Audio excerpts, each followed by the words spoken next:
representatives. So let me start with you, Mr. Shaukat Piracha. It is not something unusual when, parliamentarians have heated debate or exchanges, because it often happens even in the developed countries. But those developed countries also discuss substantive issues. Since this government took over, it appears that parliamentary proceedings have been wasting time just attacking each other. How do you see, the political discourse that we are having in the National Assembly? The rumpus in the parliaments is not unusual, as you rightly said. But this time it's very unusual because the Treasury benches, they create a scene. They provoke the opposition. They indulge in personal attacks first, and then the opposition responds. Usually it does not happen.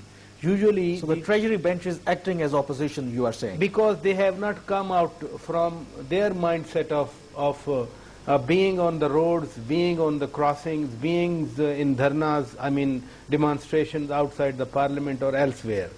Whatever has been happening for the last 4 or 5 days, primarily the Treasury benches provoke and the opposition responds.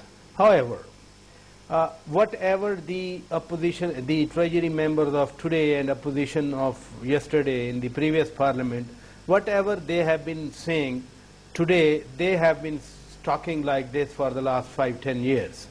Should we assume, if we put the parliamentary tradition that the government calms down and the opposition provokes, if we go by that tradition, should then we expect PTI members not to recall or not to remember their objections, number one, their allegations, number two, and their provocation in terms of corruption in the country?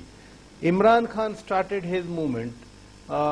He thought there is a corruption in the country, the development funds do not transfer to the people, and the people, the common masses, they remain underdeveloped. So he is taking up the agenda. Do you think that he only thought, don't you think that there was it a pretext to victimize or twist the politicians, This has been precise objection. Nobody is saying that there should not be a crackdown against the crops or corruption should be eradicated from the society, from the government departments or from the political corridors. The objections always have been that this agenda is always used or always have been used for victimization of those who do not bend as per. So let me take the discussion